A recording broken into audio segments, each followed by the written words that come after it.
We play for keeps, Cuddy. You ain't heard about the huddle fire with no with D-Lane. We tryna get it off the muscle. Walters caught the pick and ran it back without a tussle. Blow the whistle, coach is trying to get back to the huddle.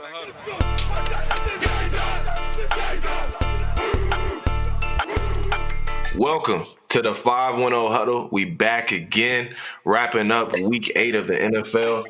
Man, we getting close to the playoffs. How you doing this morning, D-Lane? Feeling good, man. Hey, it was a great weekend, a good Monday night football game. I told guys I thought it would be a good game. I know Kansas City defense isn't elite or, by any measure. And I just felt like it would be a competitive ball game. That's what we got.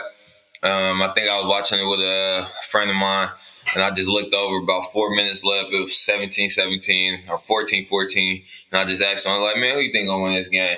He was stuck on it, and I was like, man, to be frank, I think the Chiefs about to win this easily. I was like, at the end of the day, Daniel Jones just doesn't look comfortable in the pocket, and I don't trust him to make the big plays. But I will say, padding these turnovers are scaring me because he had a late fumble last night, that could have got away from them and changed the game as well. Agree, and I think every player goes through adversity different time in their career. Like the Chiefs, for instance, Pat Mahomes, first-round pick, had the greatest start in NFL history, for a quarterback. And every quarterback goes through adversity. For Tom Brady, his was tearing his ACL. That started him the TB12 diet, right? For Peyton Manning, he broke his neck, right? Everyone has adversity. Great quarterbacks. Elway didn't win until his late 30s, right? Every quarterback has adversity. The best quarterback of all time went through it. Now it's Pat Mahomes' time. I think he needs to – I was watching the game on my laptop, and all I kept thinking was, is the Giants' defense this elite, or is Patrick Mahomes, if he can't throw the electric play, does he have it in him to do a 15-play drive? We're going to find out. I don't know if they would. I think they're better than what they showed so far this year defensively, the Giants, because I thought they were. You remember I had the Giants winning this division coming into the year because I liked the way they closed out last year, and I like Joe Judge. So I definitely believe they have a solid defense when they're fully healthy. At one point last night, Zay, I seen that Pat was 0 for 8 on vertical routes. And I was watching the game again, and it seems like the same formula like that the past 7, 8 games, however many games they played since the Super Bowl, teams are doing the same things. Too high, staying deep, keeping everything in front of them. But what I would say that I did like last night from Pat, from what I seen, was he started taking what the defense was giving him. As far as I seen a few drives later in the ball game, second half, where they were able to extend drives and move the sticks because Tyreek was catching just a little quick drag. Kelsey was just catching a little sit down over the top of the quarterback. He was dumping it down to Williams, their 31. So that's part of it. If you know they're gonna stay back like that, Pat, we have to start taking what the defense gives us and just dump it down and just drive on them the slow way, the dip and dunk all the way down the field. That's fine. Just take what the defense gives you. And I seen a little bit of him moving more that way last night, and I like that. No, I agree. I think I'm excited to see Pat Mahomes the rest of this year with adversity. I think Darius Butler posted a comment on Twitter talking about what defense are doing. They're just doubling Tyreek and Kelsey and then having a QB spy for Pat Mahomes so he can't run around and make a play. That's what they've been doing every defense, every game this season has been doing that. That's what Tampa did in the Super Bowl. So Zay, I don't know if he scored. It might have been a long touchdown run. He might have scored last night. But they used Mecole Hardman last night on like a fly sweep reverse run type deal late in the ball game. And like I said, it was either a long run or he might have scored. And when I seen them use him that way on that play, I was just thinking to myself, like, I think that's more so the issue as far as with the wide receiver number 2 spot in Kansas City. As far as, like, I don't think it's an issue of they don't have a guy. Because I like Mecole. I think he can be a solid number 2. I think the issue is they've been trying to line him up on the outside and just play him like the second receiver on the other opposite side of Tyreek. I think they should use him more like Tyreek. Move him around, get the ball to him in space. Just move him around more. That's all I think. That's how I feel with Miko. I still believe they could upgrade and get somebody better for that wide receiver 2 position. But I think he's more than good enough to get it done. I don't like the way they've been using him this year when I've been watching them play. This is my last point on it. I think everyone keeps talking about, they need another receiver, they need another this. There's outside of the Cowboys and the Bucks, those are only teams with 3 legit receivers. Every other team has two guys to go to. You have the number 1 tight end in the league, and they have a top 5 receiver in Tyreek Hill, and they have functional players at receiver. To me, it's Patrick Mahomes, Andy Reid figuring it out together, and the defense figuring out how to be bend, not break. To me, those are 3 things that got to be figured out before you add in all these other pieces and so on. That's just my opinion. No, thanks. But let's hop into this trade. Let's kick it off with Derrick Henry. Major injury. Unfortunate. I think he had a shot to win MVP from the running back position, which is hard to do in the NFL, at least the last 2 years. And back-to-back 2K seasons. Yeah, and so special player in our league, and it's just impacted the NFL a lot, especially in the AFC. So let me ask you this, D-Lane: are the Titans going to fold, or can they ride Tannehill to the playoffs? I believe the Titans are going to fold. Oh, Me and you were just talking about it a minute ago. Everybody keeps talking about, they got this 3-game lead above anybody else in their conference or division, and in their division. And I just don't believe. I don't believe in them. They still got to see the Colts another one more time this season. The main contender, I believe, for them in their division. I already played them twice. That was the second time playing. Was it? That's why I was asking. That's why I was wondering why they kept saying the 3-game lead over them. Yeah. Okay, so that's different. Okay, that's why they were saying that. And I was wondering why they kept making a big deal over the 3-game league. I'm like, well, they only played them once. Let me see. Yeah, they beat them twice. Yeah. All right. So never mind. What I will say is I still don't believe it's just sweet like that as far as they're gonna win the division, still make the playoffs. Because like I said, we got an added game this year. So and without Derrick Henry in the back end, I think he accounts for like 70% of their run game the last 2-3 seasons, maybe even higher percentage than that. We seen Tannehill without a run game. He looks very average, probably below average. He's slightly above average when he does have a run game with Derrick Henry. They did sign Adrian Peterson yesterday. I do like that pickup. I can see AP with that strong offensive run game, run-oriented offensive line. I can see him still picking up 700-800 yards this year. I can see that, and him moving up the Russian leaderboard. But it's over with for me for the Titans. Their season is curtains. It's over. To me, it's not over whatsoever. Because to be over, that means you're saying the Colts have to turn the switch on. Not only turn the switch on, they need to win one more game than the Titans. In no way, shape, or form would I ever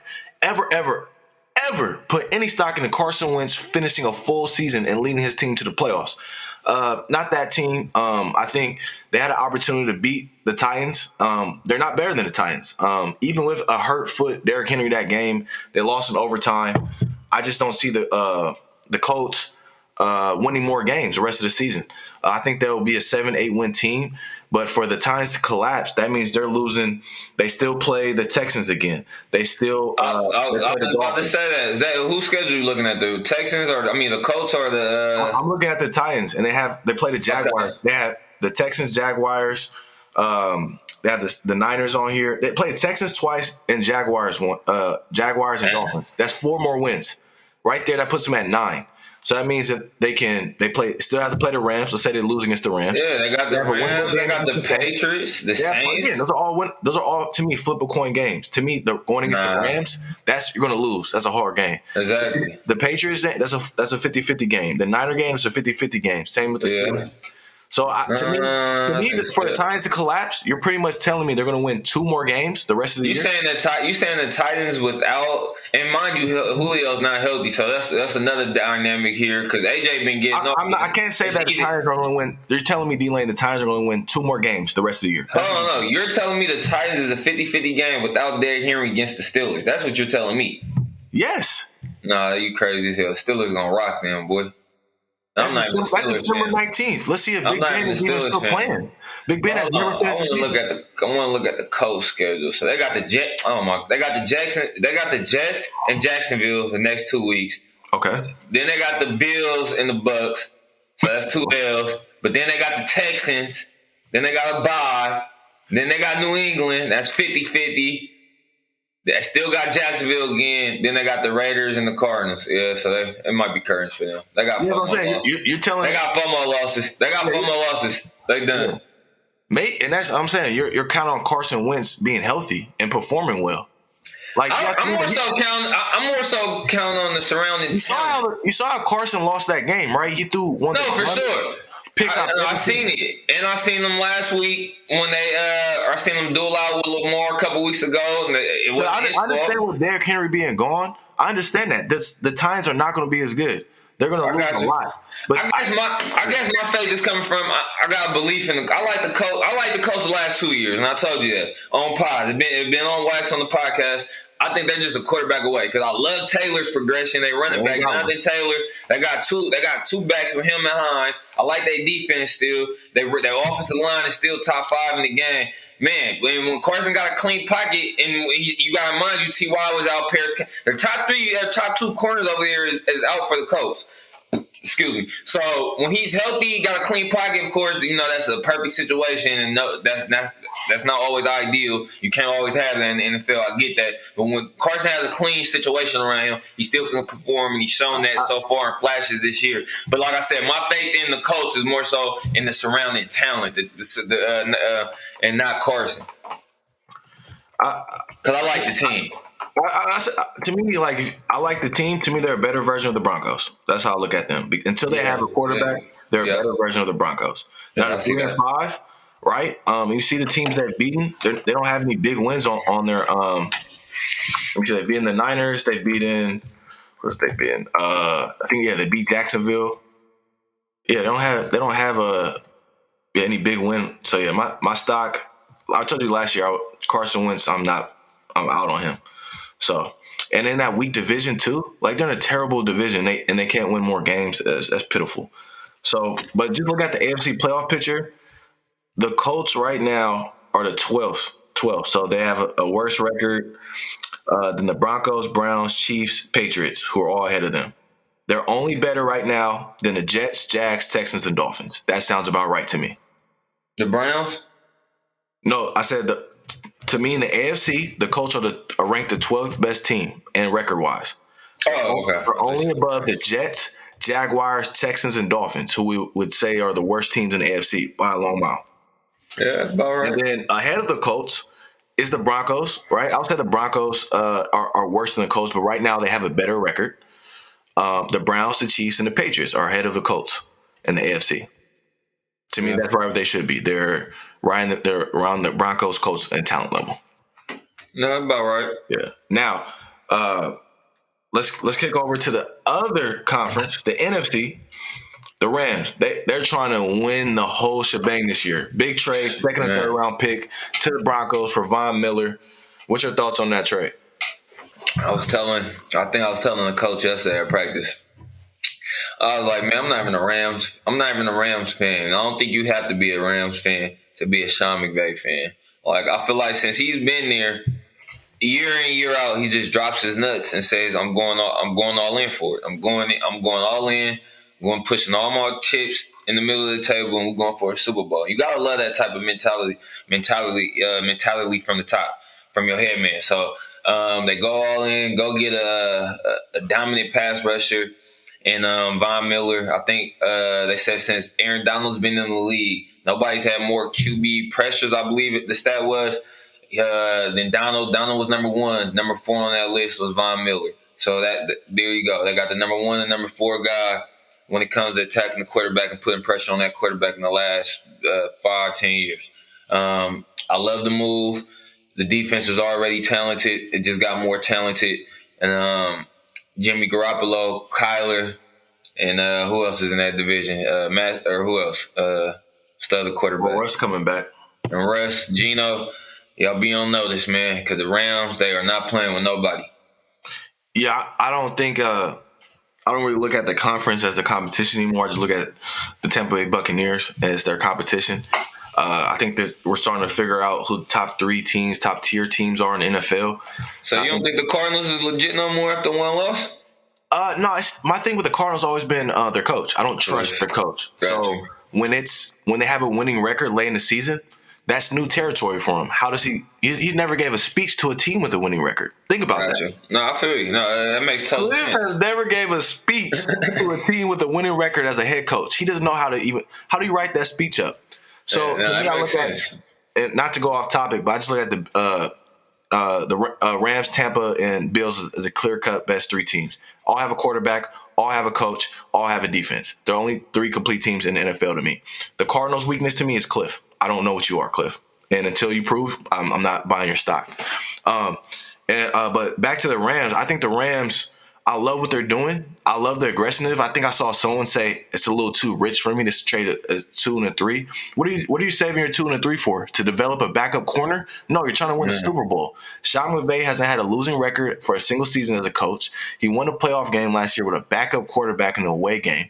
With Aaron Donald, Von Miller, let's not forget Leonard Floyd's on that other side, and he's having a great year. And Jalen Ramsey, this defense is lights out. I think they're going to make it really hard for any quarterback they face. Last time Von Miller's had an interior pass rush was with Malik Jackson when they went to the Super Bowl. So let's remember all these numbers: 8 sacks last year, 10 before there. That's with no D tackle, no interior pass rush. So I think Von Miller might go crazy when he gets with the Rams. It's going to make life easier for that D line. I think it's one of the biggest moves of the 2021 season, because I think Von Miller is that piece to have them win the Super Bowl. Special. My only question with trading all these draft picks like Sean has the last couple of years is, does it build long-term success as well? Well, like you said, in the NFL, we thinking win now. We trying to win now. So what have you done for me lately, business? And the other thing, you got the flip side to that. You also got to think about is these players aren't old. Von is a little older. He's towards the tail end.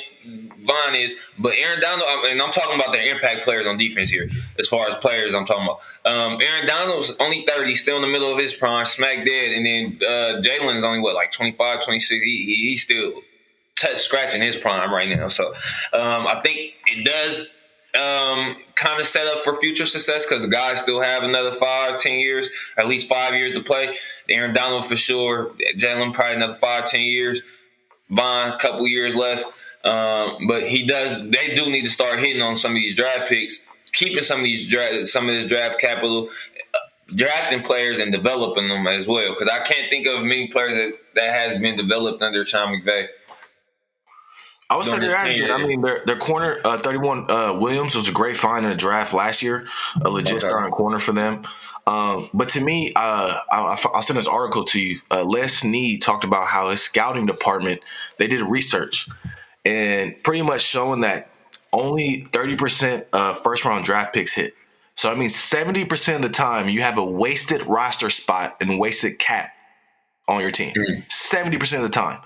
Well, when you trade... Well, sorry to cut you off real quick on that point. The cap ain't high. It's a rookie contract. Yeah, but you still pay that first year when you give them that $25 million guarantee. That's against the cap.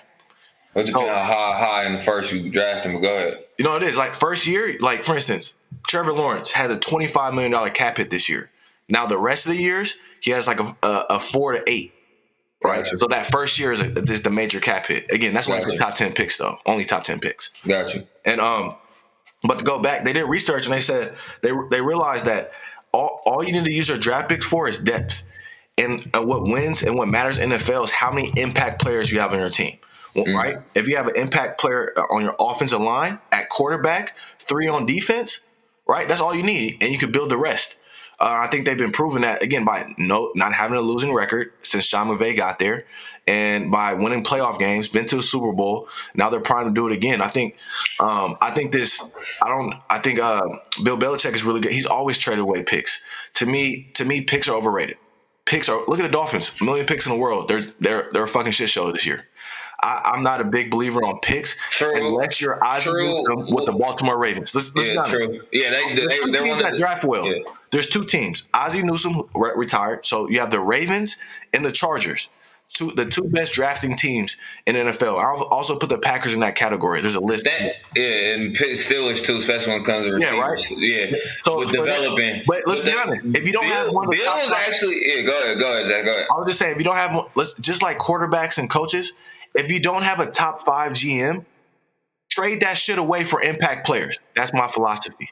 Trade picks away for impact players if you don't have a top 5 GM. And don't lie to yourself. You know when you have a top 5 GM. Go ahead. Yeah, just to piggyback on your Bill notion, touching on Bill for a second. Bill Belichick, I think he's actually one of the better coaches as far as when you say, I like that formula, use your draft capital for depth on the roster. Yep. I think there's nobody better than Bill when it comes to hitting on late draft picks. Because we know, especially more so in the recent years as of late, his early draft picks he doesn't hit. Especially in the first round, he can't hit for shit. But them diamonds in the rough, 3rd, 4th, 5th round picks, he done found countless impact linebackers, countless impact running backs over and over throughout this whole 22 plus year dynasty.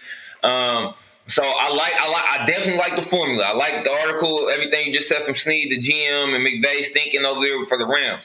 But at the end of the day, you still have to hit and develop to build that depth. They don't have to be impact players, but even if you just want depth, well, depth still has to be developed players. It can't just be guys we drafting and thinking we could just plug them in. They could just be all right next to a Jalen Ramsey. No, you still got to develop this guy. You get what I'm saying? But I definitely like that philosophy. Is what I'm saying. I just want to see. We are in year 3 or 4 or 5 with McVay, so it's working out like you said. I just want to see does it have long term success. Marcus Johnson was one of their draft picks, right? He entered free agency with the Browns, right? They didn't re-sign him because the value is like highest paid safety and doesn't deserve John Johnson, John Johnson, right? And so I think they do. He was a good player. Yeah, so I love their strategy. I think now again, you have to be good for this to work. Like for instance, it's hard. Like you mentioned, Bill's always picking in the 20s. It's hard to hit when you're always picking in the 20s. If you're a team, I saw a stat. If you have a top 10 pick, you have a 40% chance of landing a Pro Bowl player. A 40% chance if you have a top 10 pick. Outside of the top 10, it drops down to 20%.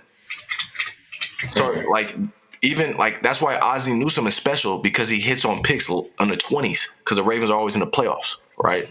So I think the Rams should keep it up, and it shows they're aggressive. And unlike other teams in the division who trade away all-pro players, they collect them. So let's look real quick. I got the Rams draft class, and he been there 5 years. This is year 5 for McVay. He's been there since 2017. So that first year, 2 impact players basically, because you get Cup and John Johnson. The rest are bust. And you got 1, 2, 3, 4, 5, 6, 7, 8. You got 8 picks. That's really good. So 2 out of 8, and they were impact players. So I'll take that because that's impact players out of 8. Even though you missed 6, that's impact players. So I'll take that. 2018, that was 28. So 2018 draft class, they were ranked dead last in the league. Out of 11 players drafted, none have been starters. That's crazy in 2018. So, and I think that besides, was that Todd Gurley's year? No, that was the year before. 2019. Super Bowl that year. Yeah, that's the year they went to Super Bowl. So they didn't have no picks. They traded for who they traded for that year? They traded for somebody that year too, didn't they? Isn't that the year yeah, I'm not sure. Rams 2000 class. They get an A- in 2019. Who they get in 2019? Let me see. Tyler Rapp. He's actually a solid safety. I like him. Yeah, I like him. They got them a starter at safety, and then that's when they traded. That's when they had traded the pick and got Marcus in 2019. Yeah, and they got Kenny Young in the 5th round. So I'll take that. He's a solid linebacker, but the rest of their picks wasn't that. And he just traded him away too. They got more draft capital for him.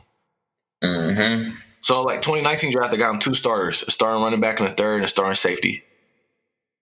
They've been solid, but like I said, they haven't hit for the most part on a lot of their draft picks. If you don't have a top 10 pick, or even a top, because he's been in a winning program. I got you. But I'm saying you gotta find those diamonds. Diamonds in the rough. Because when I just read you that list, No, I think Cooper was in the second round. The only diamond in the rough was the second guy in there. And I said Cooper, and who's the other guy in that draft? It was Cooper and I And said you got John Johnson. yeah, And John Johnson was like in the fourth or fifth round. So that's more considered to me is like a diamond in the rough. I just go on how many attempts you've had. So they've only since Chapman Vape been there, they've had 6 picks. So they're 0 for 6 in rounds below 5. But they've hit on starters again with their picks, such as last year, right? Cam Akers, 2020 class. My only I was gonna say with their picks they're having, I don't have a problem with misses. To me, you need at least a starter out every draft, right? Yeah. Now, like for instance, let's look at the 49ers, right? They found Fred Warner in the 3rd round. Joey Bosa, the 2nd overall pick. Trent Williams, top 5 pick, they signed a free agent. They traded for him, right? So it's like if you go through teams, right, it's really rare to find an all-pro or Pro Bowl player that they got past the 2nd round. Even let's go to the Cowboys, right? Look at their roster. No, Trayvon Diggs, 2nd. Cooper, they traded for. Dak, that's their diamond in the rough. So they got one diamond in the rough, right, the most important position. But the rest is all blue chip, 1st-round picks. So I think, the more high-end 1st-round picks you have, the higher you'll hit. But, when you're picking in the 20s, think about this. Do you want the 20th best player coming out? That's all it is saying. Do you want the 20th best player in this class? No, I want the 15th, the 10th. So, but I think the Rams, they're loaded up for the Super Bowl. Let's hop into another team in their division, San Francisco 49ers. They got them a win this weekend against the Bears. Did you learn anything different about the 49ers? Did they get their groove back? Jimmy looks solid. And what I learned and can take from that is as far as he continues playing solid and putting together okay performances like the last 2 weeks, I can't see why they would play the young bull and Trey Lance. I feel like it was nothing to write home about, though. I mean, it was the Chicago Bears or the rookie quarterback. So I would say I like the way Fields look in the game. I should definitely say that. Would like to still see a little more out of the pass game from him, but I definitely like the dual threat that he possesses with his legs and his arm. So I like it. I like what I've seen, but still, I don't see playoff team with the Niners. Yeah, I think it's a disaster this season. I thought the win would change my mind, but after watching the game, it was a close game. They pulled away at the end. But the Niners have 3 wins this season. They've came against Jared Goff, the winless Lions. They've came against Jalen Hurts, who, I mean, let's be honest, I don't think he'll be a starting quarterback next year. He'll be a legit backup, though. And then it came against rookie quarterback Justin Fields. Not only was it Justin Fields had his best game of the season against the 49ers. Looked like, wow, that was one of the most impressive rookie performances of the year without his head coach. Okay? So those are the 3 wins the Niners have gotten. Every other loss they've had has been against a team with a starting quarterback, legit quarterback, right? Even Carson Wentz. Carson Wentz had his best game of the year against the 49ers. Man. So I look at the 49ers, they're no different to me than the Colts. I think the Colts are a little better. Now they're in the NFC, so there's worse teams, right? The Vikings are ahead of them at 3 and 4. The 7th seed right now is the Panthers. So for the 49ers to make the playoffs, they have to be better than the Vikings or the Panthers. Or the Saints, right? The Saints just lost their quarterback, but they're sitting at 5-2. They have a 2-game lead on you in a weaker division where they get to play the Falcons. And I'm blanking on the 4th team in the division. Carolina. Sorry, Carolina, yeah. Right? I think they've already beat. So I look at the 49ers. To me, it's a disaster. The reason I say it's a disaster, you're wasting time developing Trey Lance. So you're missing the playoffs to just use a quarterback that won't be with the team next year. And then Kyle said something really interesting to me, and I think I'm starting to know what type of coach Kyle is. He said he doesn't want to play Trey Lance because it'll be too big of a difference in the offense. That's alarming to me. Why'd you draft him? Why'd you trade 2 first-round picks for him and draft him 3rd overall? Zay, I kind of. This isn't Alex. Jimmy Garoppolo's and Alex Smith. And don't give me Aaron Rodgers sat. Aaron Rodgers sat behind Brett Favre, Hall of Famer. Alex Smith just went to the playoffs the year before and they had the number 1 seed. And the year he was playing, they went 11-5 and were winning. Right? They were winning so much. Pat Mahomes got to play the last week of the season. They got to sit all their starters. So I don't want to hear that. They have a losing record. Kyle cannot run the ball, he cannot win the game. That's what Kyle has proven. Know what Kyle needs to do?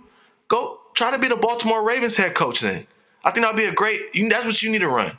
Because it's obvious that you do not know how to have a passing offense that is not set up by the run game. It's obvious. And at this point, you're wasting a season because you're not developing Trey Lance. You're losing and not developing Trey Lance.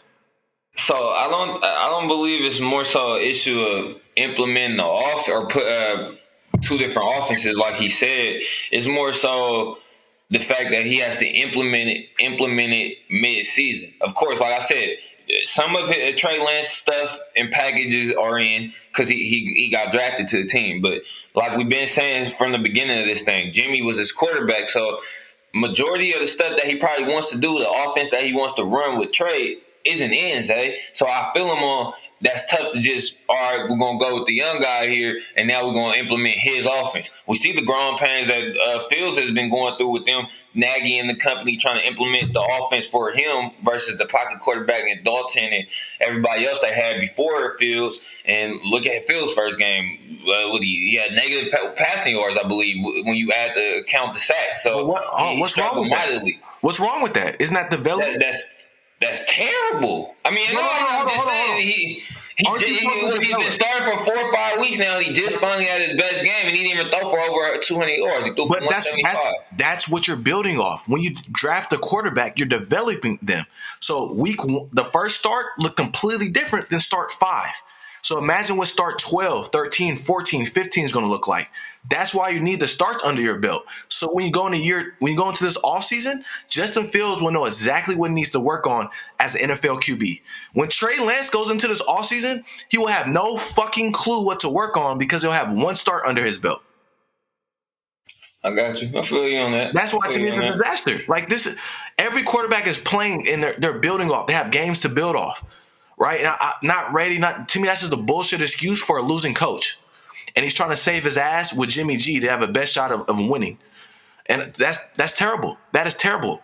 You're posted. Yeah, I agree there because I'm the type of MFer. I'm flipping all the tires and wheels to do whatever I can to get a win until the end of the season. So I don't give a damn. Yeah, I feel you on that. Think about. Let's just take a step back from like I just said. Kyle Shanahan. Your wins this year have came against Jared Goff, Jalen Hurts, and a rookie quarterback Justin Fields. Right now, with your best game of the season against the best team you've played was against the Cardinals, where you lost a close game with Trey Lance playing. The defense played their best performance of the year, right, with a young quarterback. So why wouldn't you be like, hey, Trey Lance gave me the best shot? Kyle's not looking at it like that. He's like, oh, we got these good wins. No, you won against some losing teams because your team's a losing team.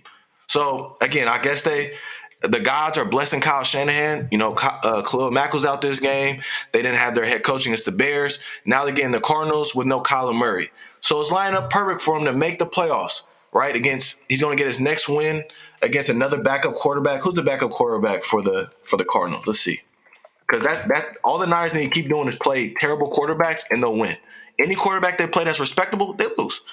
Cardinals backup QB. Because, you know, Kyler has that sprained ankle. Colt McCoy. Go ahead, Kyle. Go beat Colt McCoy this weekend. You got it. So, it's just a disaster. Like, why wouldn't you play Trey Lance? But it's the reason he has a losing record. And my last comment on the 49ers and Kyle before we move on. It's nice to have a father that played in the league, that coached in the league, sorry. Because the hype is there, and it's still there. And people are talking about Kyle like he's some genius for being the Justin Fields Bears with no head coach. So, it's just, I'm just tired of seeing I think the Niners should be talked about how we talk about the Colts. You know what I mean? To me, they're the same type of team. Middle of the pack type team. Yeah, middle of the pack. With a coach that Frank Wright don't have a losing record as a head coach. I will say I like the young boy Herbert, the running back for the Bears, the rookie. I like the way he run. Oh, he has a nice balance. Got some nice balance. Got some different type of juice to him. I like the way he moves. No, definitely. So, but yeah, that's the last piece on the Niners and Kyle. Again, sorry to cut y'all. This next topic you got right here. Let's do it. Pretenders or contenders? Who's for real? Who's not? Okay, we want to bump that one up. Let's do that. I think that was next anyway. Well, the next one, we're just going to talk about Justin Fields real quick, but we don't have to. I thought we just did. No. I got you. I'll say the question. Go ahead. We're good. I've watched, even when I missed the game, I'll go watch the All-22. I love seeing the development of the rookie QBs. And to me, outside of Mac Jones, who's played some nice games, Justin Fields played the best game to me of the rookie quarterbacks this season. From the tight window throws he made, rhythm throws. You got to see his athleticism on display. And the biggest piece he learned to me is knowing when to run and knowing when not to run. He only took one bad sack to me this game. And he's playing a team that's a really good defense, right? They have a pass rush. They have a top linebacker in the league. They have a top safety. I think he did really well. Now, and it made me think of, when it's all said and done, just seeing Justin Fields' skill set. Could he be the best draft QB in this draft class 2-3 years down the line? Zay, oh my God, Zay, you said my man name, but you kind of just glossed over and I know it's an L. We do not do moral victories on this podcast. Let me state that. I understand this. I understand that. But for rookies, it's a little different as far as we like to grade their performances rather than the W or the loss because they're a rookie. You just gonna gloss over Mac Jones' performance versus Tom Brady? 19 completions straight. Damn near had the win in his back pocket. I'm punching on the kicker after the game for us not winning that game. I said that was beautiful. That was damn near still one of my favorite games from this season, just because it was a battle. It was a real dogfight. Mac Jones, and it's always and his arm been looking a little lighter the last few weeks. I've been watching.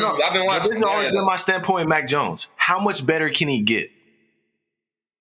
Because go ahead. When Justin Fields and these other quarterbacks, right, the Trey Lance, Trevor Lawrences, when the game is slower for them, and they have let's not forget, Mac Jones has Josh Daniels and Bill Belichick coaching him.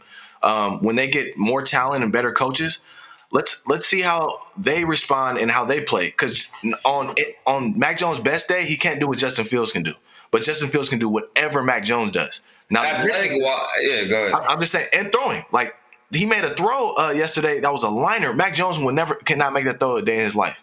Now, Mac Jones knows how to play the quarterback position better than this whole draft class.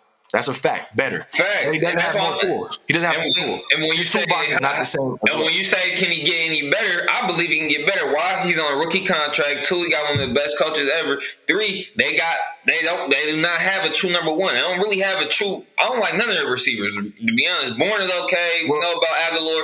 He really only got 2 tight ends, and that's about it in the run game. Let's get that young boy a real receiver on the outside, and let's see. I bet you his game take even another step. I bet you got Mac Jones the number 1 receiver, his game will take the next step. Let me ask you this then.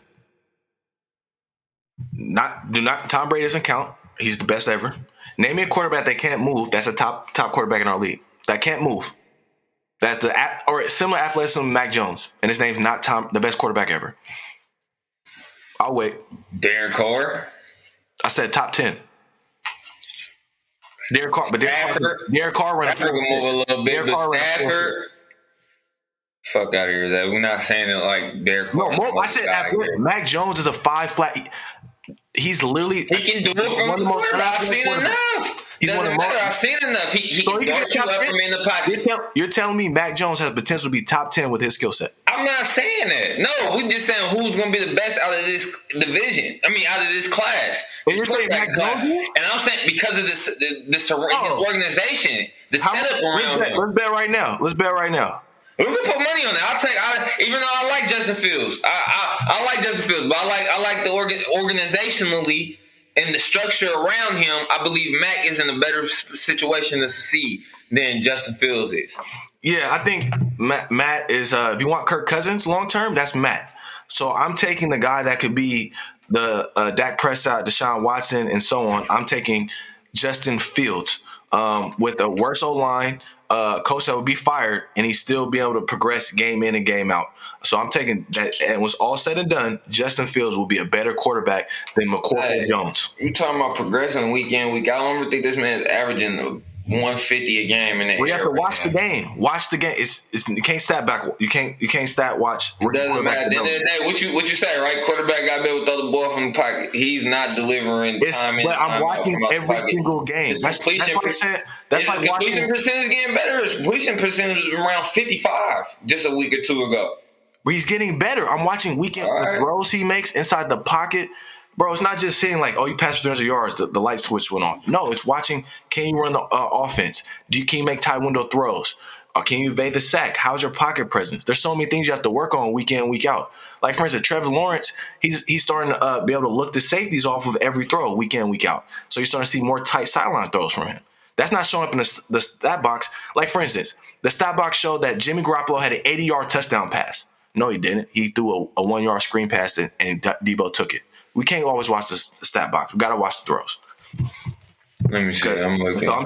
I'm taking from. I've watched all these rookie quarterbacks full games. When I'm in my office at lunchtime, I'm throwing out all 22 and watching them. I'm watching Matt Jones. Like, wow, I'm seeing a lot. I swear, he looks like a miniature Kirk Cousins. That's what I'm watching. He's not even completing 60% of his throws.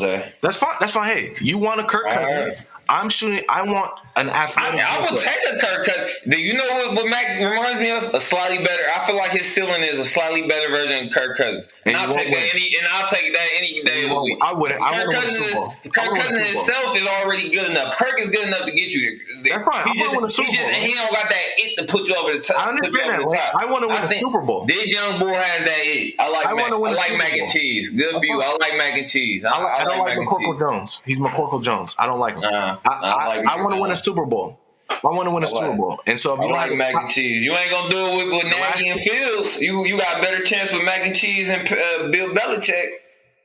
Oh, cause Matt Nagy ain't back next year, so I'm assuming it's gonna be a real coach in there for Justin Fields. And Justin Fields has everything in his toolbox that Mac Jones doesn't have, and so his ceiling is higher. I'm going with the higher ceiling player.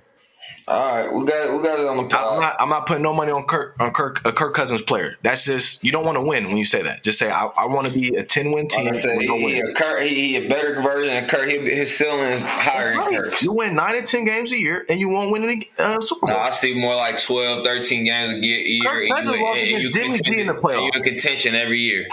Kirk Cousins lost to Jimmy G in the playoffs. Exactly. And I'm saying he's better than Kirk. So I'm saying higher ceiling. You think better performances, better results. Better. Kirk's first year starting was better than Matt Jones. Look at Kirk's numbers first year as a starting quarterback. Probably was. He had a better situation. I mean, he had an offensive-minded coach. He had before McVay, he had Kyle. Then he had McVay. 2 quarterback-oriented, offensive-minded coaches. Of course, yeah, he had great numbers. D-Jack, he had a young prime D-Jack still right after leaving Philly. Come on, he had weapons over there. Jordan Reed. That's fine. Again, he doesn't win, so he doesn't have a winning record as a. Like I said, this is mac and cheese with Bill Belichick. This is mac and cheese with Bill Belichick. I'm taking that. And you know what? I think I also went on wax before the pod and said the Patriots making the playoffs. My boys are still in play, man. We're gonna see. I'm not riding with a Kirk Cousins type player. I'm riding with a dual threat. Every top quarterback in this league can run and throw now. Matt can't. So I'll be interested to see how he responds against teams. The Patriots, they right there. They tied with 3 other teams for that 8 spot. They right there, man. I'm telling you. They gonna creep in them playoffs. Watch. I'm telling you.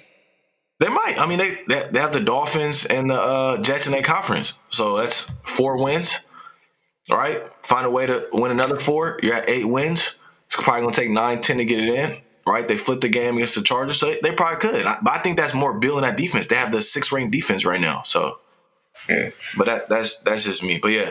On this next topic, you got to throw the Chargers in there. Or the Chargers in there. I see it. Go ahead. Never mind. I see it. So, let's get in for I can't believe contenders are contenders. So we're gonna go over. I can't believe you that high on Matt Jones after a few games. But I like Mac, man. I seen him duel it out with the GOAT and should have had a W. I like that. I saw his 19, defense get 19 out. straight. 19 straight. Yeah, that's all right. But let's take it to the pretenders or contenders. A few teams that that we don't know what they quite are. Right, we know who our elite teams are. I'm gonna start with one of the teams. That's the Chargers. Right, I'm very high on the Chargers because of Justin Herbert, because of their defense. I believe they have a complete team. But for me, I'll be honest. I'm starting to have some concerns with Joe Lombardi. It's only his second year ever as offensive coordinator. They have a defensive coach, and I believe their offense doesn't have any flair to it, any seasoning to it. It's very vanilla, and it's very dependent on Justin Herbert making tight window throws, play in and play out. But I believe they are for real. You're going to lose games, right? Right. The Rams, like I said, the Rams lost to the 0-14 Jets last year. Let's see how the Chargers bounce back. I still believe in them. What's your thoughts? Yeah, I like the Chargers, but I definitely got some concerns because I definitely like Herbert. I think he's a franchise guy, calling shots back there at quarterback.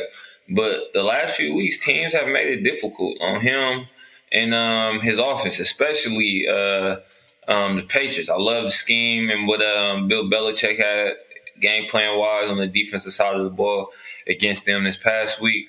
And then the Ravens blanked them, stifled his offense, held them to 6 points. So it's some cause for concerns definitely over there with the Chargers right now. If we had to say right now, sitting here right now after week 8, I'm gonna go pretenders for the Chargers. I like the Chargers, but I'm gonna go pretenders.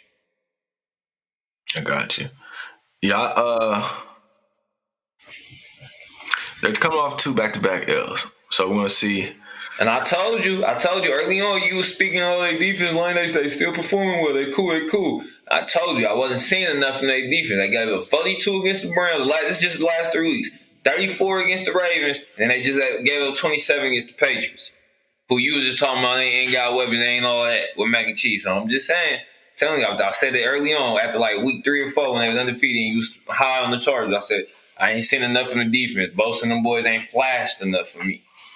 Yeah, I know. I mean, they got a bye week to get right, and they open up with Philly, Minnesota, Pittsburgh, Denver, Cincinnati, New York. They got their schedule isn't hard the rest of the year. The reason why I can't sell them. I mean, their hardest game, Pitt, Cincinnati, Kansas City, and the end off with Vegas. So they have 4 games the next, 10 weeks that are coin flips, and the rest are very winnable. So that's why I'm not selling them yet based off their schedule. Another team. Now, I will say this, though. Their defense is something needs to get fixed up because they have the talent. I don't know why they're giving that many points. Another team, the Saints, right, with Jameis Winston out for the year now. They're sitting at 5-2. What are the Saints? Is it just Sean Payne coaching his ass off, or are they for real? I would love to say they're for real. Because they got half of the combination that you need to be successful in this league. What we always say is that you need a quarterback, you need a head coach. Had Jameis playing well. I think he was like 14-3, 40 touchdown interception ratio on the season, something like that. Taking care of the football. Jameis was doing a lot better with that. And then he had Trevor Siemian come in and just boil a little bit this past game as well. So it's definitely Sean coaching his ass off. But I think at the end of the day, even with Taysom Hill coming back and moving forward, he'll probably be the starter. I still don't believe at the end of the day they have the guy calling the shots at quarterback that's good enough to get it done in the playoff crunch time situation. I can't see Taysom Hill, can't see Simeon, neither one of those guys pulling off a late drive to win a game in a playoff setting. So I'm going to have to go pretenders, but I definitely love the team. This defense is for real. They got to get a quarterback soon, or they're going to waste this defense window. Because they got a championship level defense. I like the way they stifled Brady and company this past week. I think Sean Payne coaching his ass off, and I think you're seeing it with elite coaches, right? The Mike Tomlins, the Bill Belichicks, the Sean Payne. Even when they don't have a quarterback or they don't have a franchise guy, they will find a way to win games. And I think you're seeing that with Sean Payne, the elite guys, right? Mike Tomlin went 8-8 with 5 different quarterbacks one season. Even last year, Bill won 7. Got a rookie quarterback this year, winning games. I just think Sean Payton is one of the elite coaches in this game, and there's no excuses. When you have an elite coach, you find ways to win. Now, they legit, like you said, they're not, right? You got to have a quarterback. And in the NFC, like I said, it's extremely top heavy. And in that when you go to playoffs, right, you got the Kyler Murrays, you got the Tom Brady's, Aaron Rodgers, right? It's really hard against those NFC elite teams, right? The Matthew Staffords, those are teams you're going to go against without an elite quarterback. And Taysom Hill, I mean, unless you run a poor man's version of the Ravens offense, even then, that's not going to get it done. But I'm excited to see Sean Payton, to see what he pulls off this season. But I do believe they will sneak into the playoffs. But it's going to be tough. I think we're going to see one of Sean Payton's best coaching seasons as a head coach. Another team. Let's go into the Raiders. They just came off a bye week. They're sitting at 5-2. Yes, they're second. Or the second seed currently in the AFC West. I mean, in the AFC overall. But as you know, they started 6-3 the last two seasons and fell off. Are they for real, or are they not?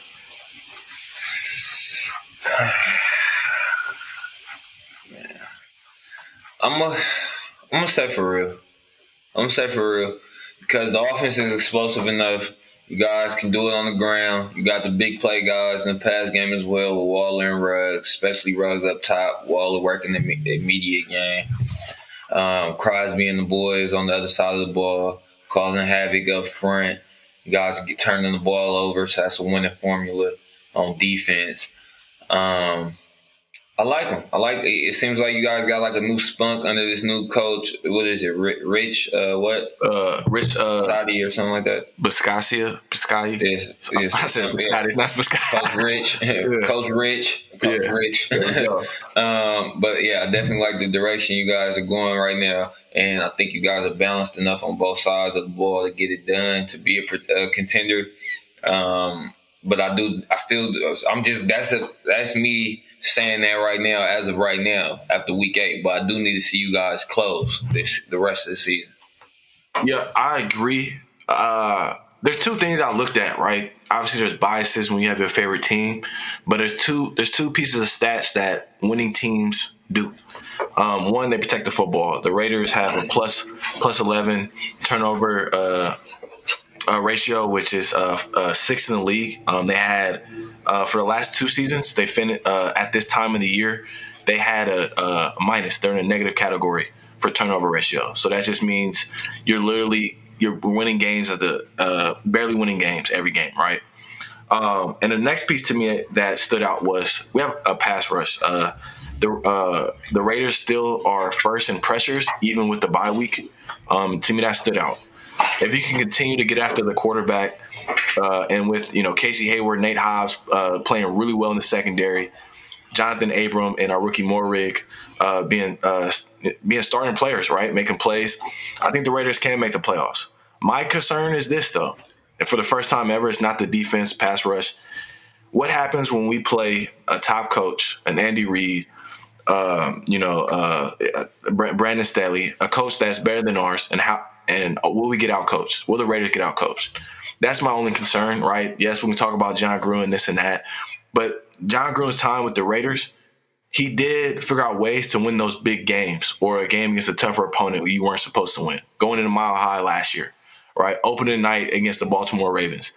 John Gruden does know how to game plan against elite teams and find ways to win. Now, the funny thing with John is when he's playing a mediocre or average team, that's when he's at his worst. And I think the Raiders are winning those games against the mediocre, average team. So we're going to see what type of staff the Raiders have and how they game plan going later in the season when they have to play the Chiefs twice, they have to play the Chargers again, they have to play the Bengals, the Colts, and those will be must-win games. So for right now, I'm going to say yes, strictly because of the pass rush and they're not turning the ball over. Okay. But again, it's as a Raider fan, I don't say that with a lot of confidence just because we know what the last 2 years look like. But let's sneak them in for right now. Another team, to me, this team is the most interesting, is the Bengals. I feel like they're kind of in that Raiders category where it's we haven't seen it recently, so we don't know if to trust if they're a for real team or not. But you can't lose against that game against the Jets and Mike White. That's unacceptable. Man, But for you, what are the Bengals? Are they for real? What are they? I'm literally. Before this week, I would have probably said for real or lean towards for real. I definitely was liking the trajectory of this team and the way they were going. But that's just unacceptable. That can't happen to the Jets. Then that's my boy JP team. To the damn Jets with not even the rookie quarterback Zach Wilson. To Matt White, is he a rookie? He might be a rookie as well. First career Matt start. White. First oh career my start. god, the same shit. He's a rookie, and he throws for 400 yards. Right after I was just juicing this defense up and this team up. Come on, Bengals. Hey, y'all back to the Bungles doing that shit. Nah, man, I'm cool. I'm cool, man. I'm cool on the Bengals right now. I'm selling my stock on them for right now. I believe they're contenders. Pretenders. Tell me if I'm wrong with this. I kid you not. To me, the Bengals are the NFC version of the Cardinals. And I say this. I don't trust Zach Taylor. I think Zach Taylor and Cliff are very similar coaches. They make sexy play calls, but I don't know if they're legit coaches to lead a team into the playoffs. And late in the season, obviously I didn't play in the NFL, but talking with people that have been in the NFL, late in the season is they say when you need your leader of men the most. So when you need your leader of men, everyone's hurt, everyone's hurting, everyone has film out there on you, so it's not no secret plays, something you're going to sneak up on someone on. That's when you need your leader of men. And I don't know about Zach Taylor, right? I want to say they are for real, but like you said, right, our formula with teams are coach, quarterback, defense. Right now, the defense looks good enough, right? They have a pass rush, and their quarterback and definitely looks good enough. Zach Taylor, you can't have your team lose this game. That's on you. So we're gonna see. I also want to say this: Joe Burrow has only played one full season. Since high school, right? So it's interesting too. Not saying it's a problem, concern, just something to look out for. He only has one full season since high school under his belt, and that was the LSU championship team. So let's see what he does in this long season and how he holds up. Because I didn't realize that. That's a shocking stat. So it's going to be interesting to see what that Bengals team do. I would say this for what one thing to be nervous about is it seems like the Steelers are starting to figure things out under Mike Tomlin. And so they're going to do whatever they can to win with Ben's pea shooter arm. But that conference isn't wide open as it was early in the season. All right. So honestly, we look at it, every team in that conference has a winning record right now. Brown. Yeah, I'm still not sold on the Steelers. I haven't liked the Steelers the last 2 years. So, me either. But to me, it's you can't afford to drop games when it comes. Every team has a winning record in the division right now. Yeah, so I'm just not sold on their last 3 games. Wins. The first one was against the Broncos. They ain't got a quarterback. The Broncos is the Broncos. They beat the Seattle Seahawks 2 weeks ago with Geno Smith at quarterback. And then this past week, they beat up Browns team with Baker being hurt and being a bum that he is, 15-10. So I'm not really high on the Steelers. But tip your hat to Mike Tomlin. He's still doing. I'm not high. I mean, we don't got him in here for contenders, pretenders, whatever. But I still believe they're gonna win 8-9 games in a year. So at the Bengals, you can't fall apart and win 9 games and make the playoffs. That's all I'm saying. So, hey, before we jump to this next team, this division is tough as hell. The Browns, they're sitting at 4-4 at 500. We hyped them up in the preseason, right? Thought they had to win. Even early in the season. Yeah, we're in the season now. One of the most hyped up teams this offseason, right? We talked about them similar to the Rams and Bucks and Chiefs because of the roster. Well, we're learning something. I don't think Baker's it. But I'll let you kick this off. Are the Browns for real? Pretenders, and it's more so a battle of a health issue with them because, like I said, I think they still have the right formula. Wait, let me ask you this real quick, Lane, before you continue. Yeah. You called the Chargers pretenders, the Bengals pretenders, and the Browns. Pretenders. 3 of those teams you call pretenders sit in the playoffs today. So are you saying the Chiefs, Patriots, and Colts take their spot? So I like the Colts. I like the Pats getting in there. I already told you I got faith in my boy Big Red and Pat to swing the ship and get it right. I just believe these teams are pretenders, man. As far as if they make when we say pretenders and contenders, we're saying I'm saying they're a pretender. They still could be a playoff team, but we're saying they're a contender. They're not a real. Yeah, no, I got. I was just Yeah. saying that because the 3 teams I realize 5th, 6th, and 7th seed are Bengals, Steelers, Chargers right now. Yeah, the Chargers I can see still getting in there, and I can still see the Bengals. That's tough. Out of those teams you just named, the only ones I can see for sure, or I'd give a lot to still make the playoffs, is the Chargers. I got you. It's I say this week 17 gonna be crazy. It's gonna be if this team lose, then it's gonna be one of those type of things in the AFC.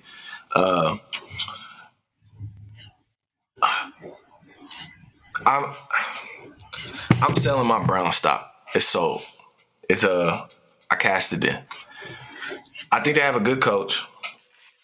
No shot at him. But this is my philosophy now. I've developed it. Any team that has to depend on the running game to be successful, I'm out on them. Part of the reason I wasn't high on the Ravens last couple of years, well, this year Lamar said I can throw. I'm a top 5 thrower in this league, and that's what he is. So now the Ravens to me are legit contenders on every level, right? But to me, if you can only run the ball, you're just, hey, you might make the playoffs some year. It bounced out early, like the Rams, right? They ran the ball, didn't have enough of Jared Goff. If you don't have the threat of throwing in the playoff times, I think you're just setting yourself up for failure. I believe that's what the Browns are. And on top of that, Baker does not have the capability to come out there and win the game with his arm. He doesn't make the smart decisions. He's injury prone. He's not athletic. I'm just not sold on them. And the fact that they can't get Odell going, that's a little shot at the coach, but also I think a shot at Baker. They have the talent. I'm sold on them. Now, I don't think they make the playoffs. I really don't. I think they have enough talent. But to me, I don't see a difference in their offense with Case Keenum or Baker Mayfield. My stock is going on the Browns. I think the 3 teams, I think the Steelers will finish with a better record than the Browns this year, strictly because they don't have their 2 running backs. And once they have those 2 running backs, they're not a special team. Your formula can't be, hey, we have 2 of the best running backs in the league, and that's what we do. That's not a sustainable formula. As you just saw with the Titans, they lost Derrick Henry in one play. Now their season's in a balance because their best player was Derrick Henry. Your best player can't be a running back because at any moment your season could be over. So yeah, I'm selling my Brown stock. I think Steelers will be better than the end of the year.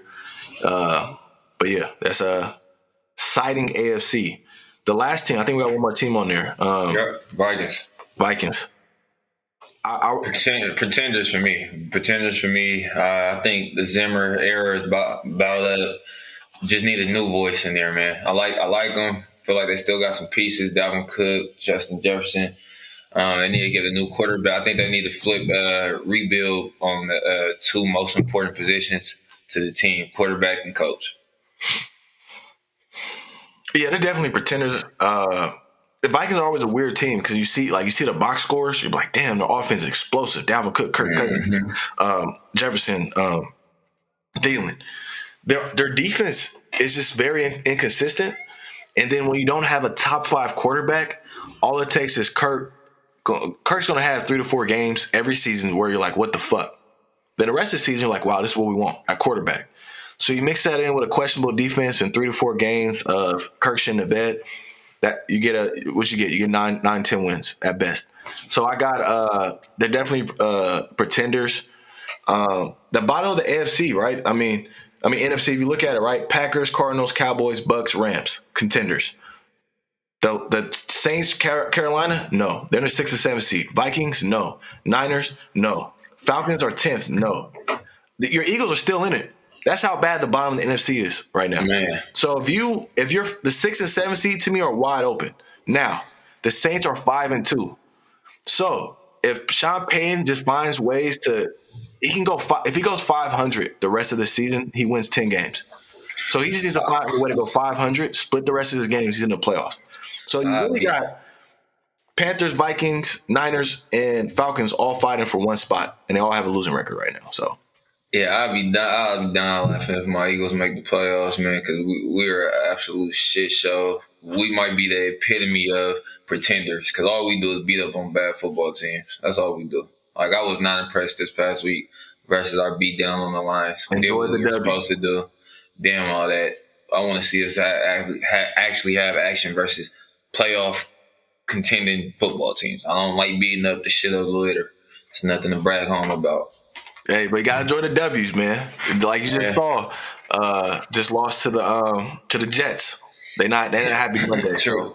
Last topic we'll end off, and I think because we're getting to the time of year where coaching candidates are getting brought up, and we're seeing both these offenses and what they're doing right now. I mean, you're an Eagles fan. I think you guys may need a new coach next year. We'll see. Kellen Moore or Joe Brady? Who would you hire today as your head coach? If you asked me before this season, it would have been easy, hands down, Joe Brady. But the way Moore got this offense and Dak operating right now, before Dak got hurt, he had Dak really operating different. You feel me? Like on a different level. So that's tough, man. That's tough. I'm gonna just go with Brady because I've seen him have success on the college level. He got that experience and time with Sean Payton as well. We see what Sean is still doing to this day without a quarterback. Kellen's mostly learned under two middle-of-the-pack average offensive coaches with McCarty. Early on, McCarty was pretty good. But McCarty, as of late, and who was the other guy? He's the OC for the Giants right now. Can't think of it. Garrett, terrible. Garrett, yeah, exactly. So that's what he learned under. That's what he came up under.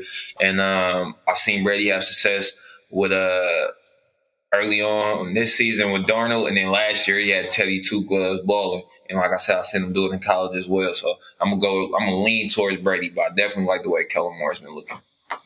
Yeah, I see what you're.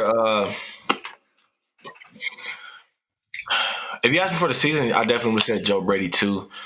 I look at two things that elite coaches can do. There's two things they can do. They can call plays, and they can develop. I don't even say develop. It's two pieces: develop / get the most out of a player. Right? I think we're like Sean Payton, for instance. I think got the best out of Jameis Winston. We saw Matt Castle with Andy Reid. Got the best out of Matt Castle. Bill Belichick, Andy Reid. Right? Same thing with Alex Smith. I'm not sure that Joe Brady can get the best out of his players, right? When we take a look at the LSU season, what we know now is Chase and Jefferson are elite talents. First round Pro Bowl talents. Same thing with Joe Burrow, right? Elite talent. I just want to see Joe Brady. Can you make people that aren't as good better? That's what I want to see. I haven't seen that. What I saw from Kellen Moore. I just told you he had Teddy Two Gloves balling last year. Balling. You said balling? For his standards, hell yeah. We was talking about this last year on the podcast. Hey, how you think Teddy Two Gloves got another starting job? He was balling last year for the Panthers. That's not enough.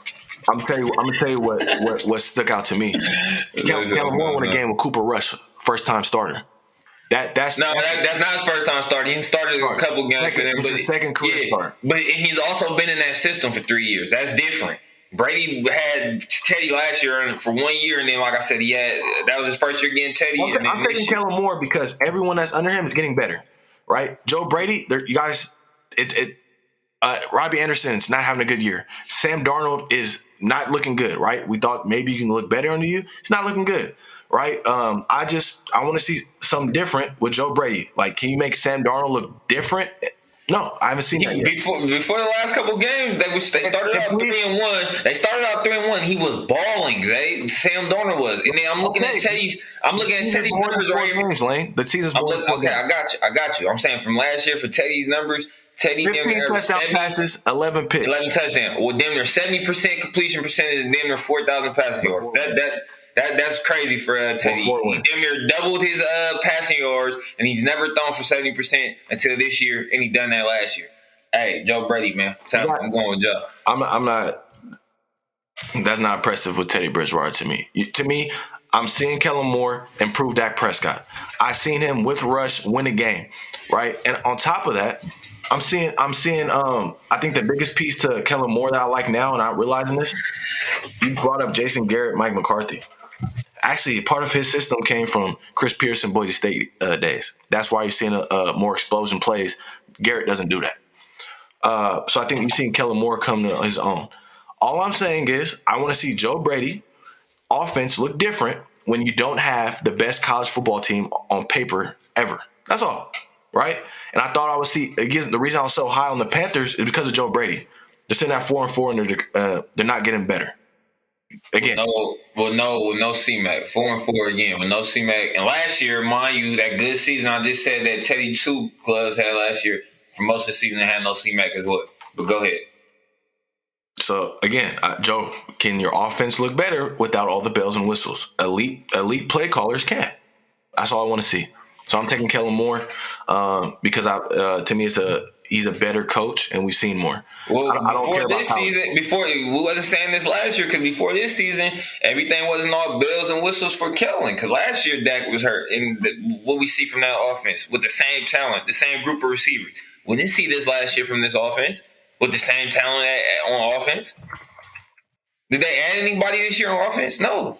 They literally got the same weapons from last year, I believe. Albert Wilson, that's it. Because Gallup got hurt. They literally had the same weapons from offense last year, Zay, from that struggling, horrendous season last year. Well, the defense was ranked bottom of the league last year. It's not this year. For sure, but we're talking offense right now. We're talking coaches, but we're talking about two offensive-minded coaches right now.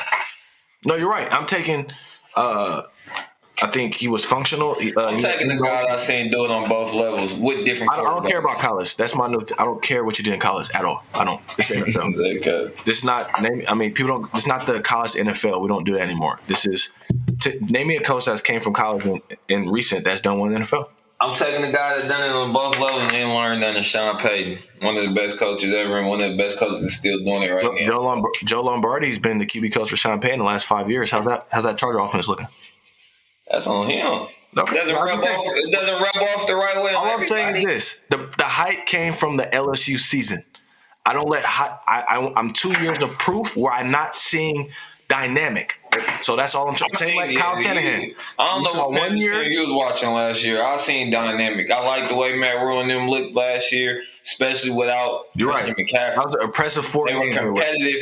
They were competitive in most of their games last year. They weren't just doormats getting blown out.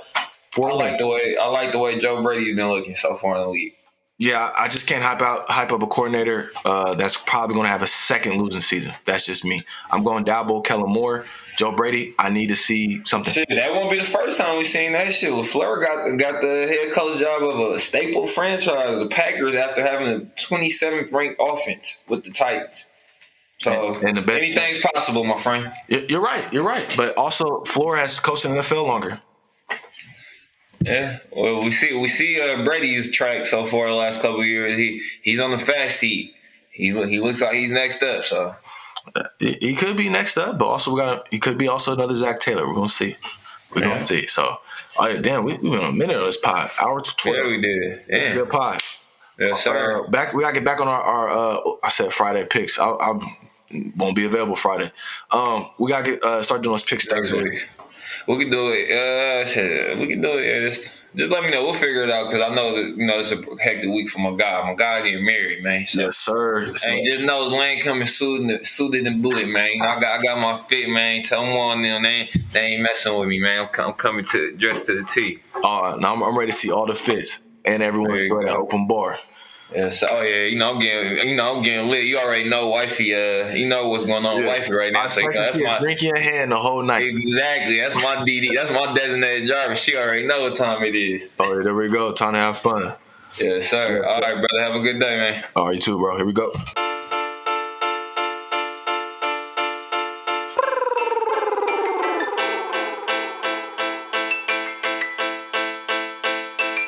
We play for keeps, Cuddy. You ain't heard about the Huddle fire with no with D-Lane. We tryna get it off the muscle. Walters caught the pick and ran it back without a tussle. Blow the whistle, coach is trying to get back to the huddle.